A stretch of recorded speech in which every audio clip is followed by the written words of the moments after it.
Some fighters will do anything to escape a beating. Some, they're real-life soldiers. That's why they call me the soldier, the predator, the terminator, Black Schwarzenegger. I'm not here to joke. And some demand a clean, fair fight. You got suspended for 6 months. Say whatever you say. And you a drug cheat. You've got the badge for cheat on your shorts, proudly. These fighters ran their mouths, made bold promises, and hyped themselves up, only to meet a fate they never saw coming. Welcome back to Fight Story. I'm not a joke boxer. No, you should not see me as that. I'm very serious. That's why they call me the soldier. Once a soldier, always a soldier. You got suspended for 6 months. Say whatever you say. See you November 6th. Caleb Plant had a mountain to climb when his undisputed showdown with Canelo Alvarez was made official. A slick boxer with a chip on his shoulder, Plant wasn't just fighting for belts. He was fighting for respect.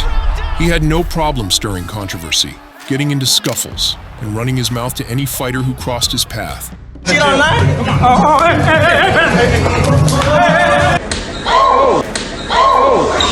I'm gonna knock you out. I'm gonna knock you out, nigga. Take your glasses off, pussy. Or what? From the start, the tension between Plant and Canelo was undeniable.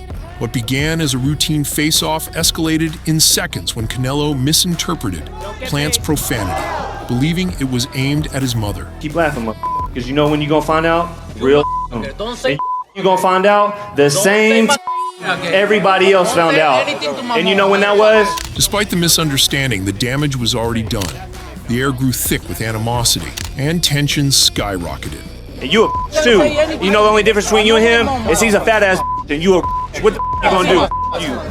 And you a drug cheat. Plant doubled down, dragging the trash talk into darker territory.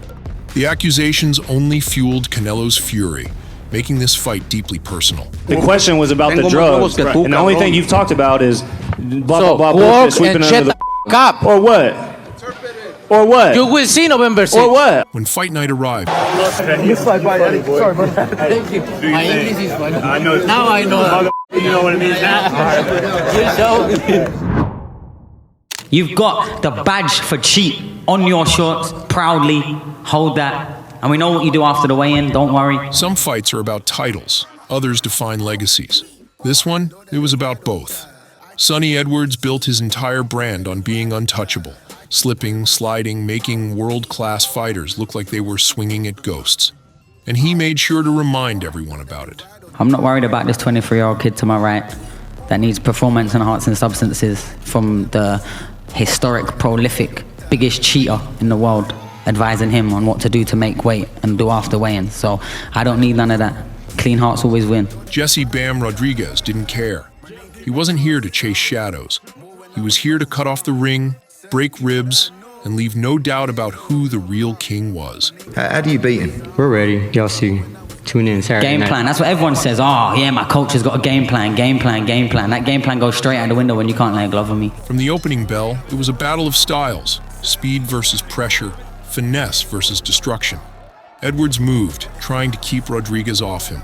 But Bam was patient, stalking him, cutting off the ring, forcing exchanges, and landing the kind of shots that make even the slickest fighters rethink their strategy. As the rounds wore on, the fight tilted in Rodriguez's favor. The relentless pressure took its toll, and the exits Edwards had always relied on started closing. Two things that never really... Bam caught him off balance, and now Sonny's sitting down throwing bombs. Oh, now Bam's talking, and Sonny might be hurt. He might be in trouble. Sonny better get up. The body shots weren't just landing, they were draining him. By the 9th round, the damage was undeniable. Rodriguez landed a crisp right hand, wobbling Edwards and sending him to the canvas. He beat the count, but his legs betrayed him. His corner had seen enough, stopping the fight before the 10th round could begin. Jesse Bam Rodriguez wasn't just a champion, he was a force.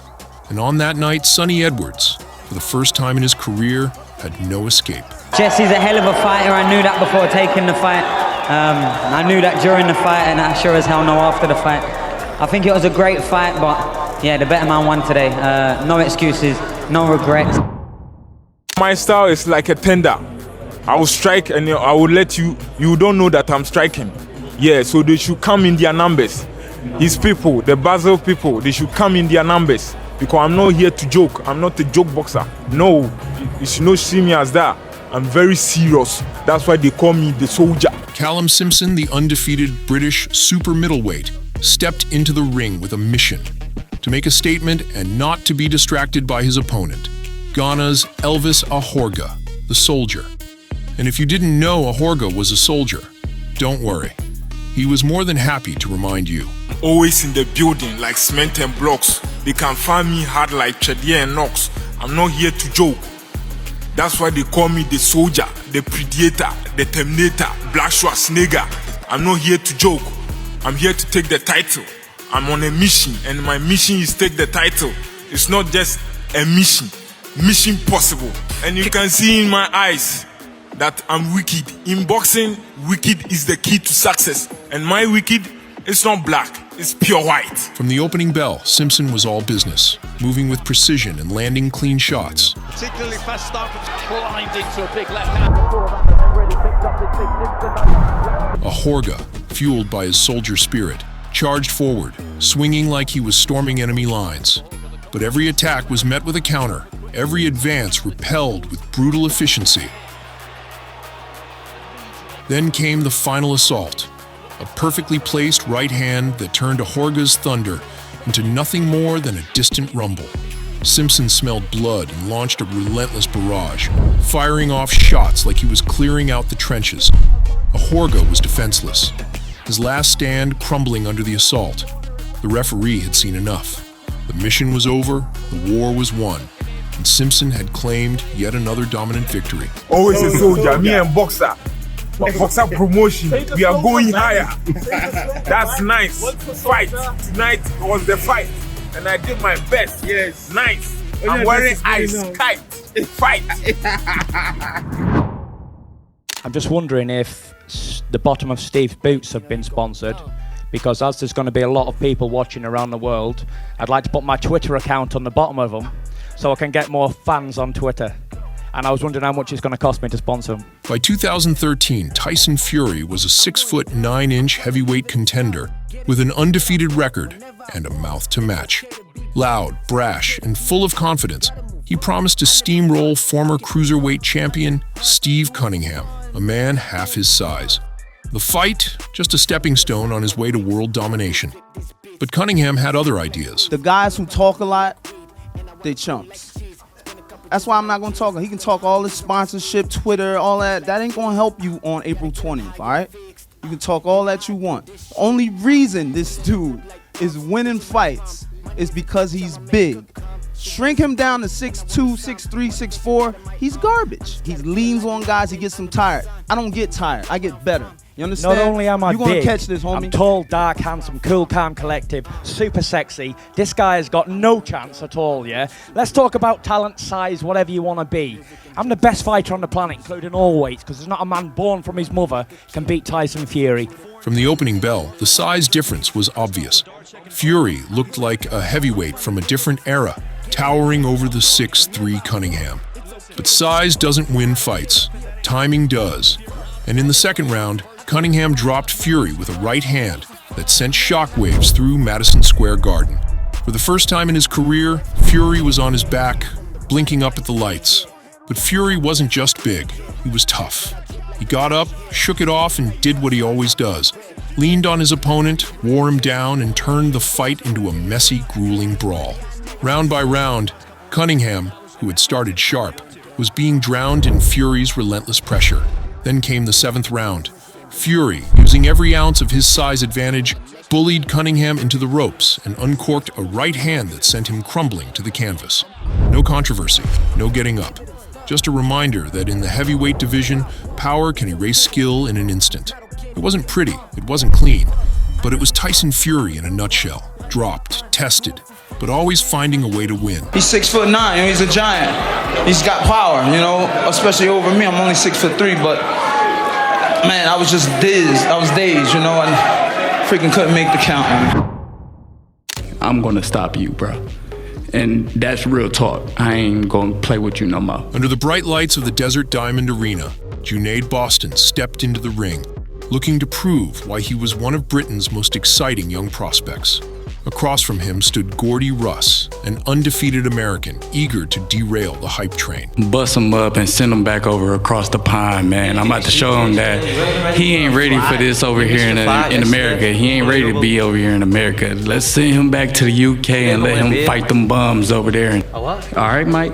All right, mate. Hey, mate. I told you. Okay, mate. Take the piss out of my ass. All right, mate. He gonna have to be carried out. He gonna have to be carried out on his back or on his face. But before fists even flew, tensions were already boiling.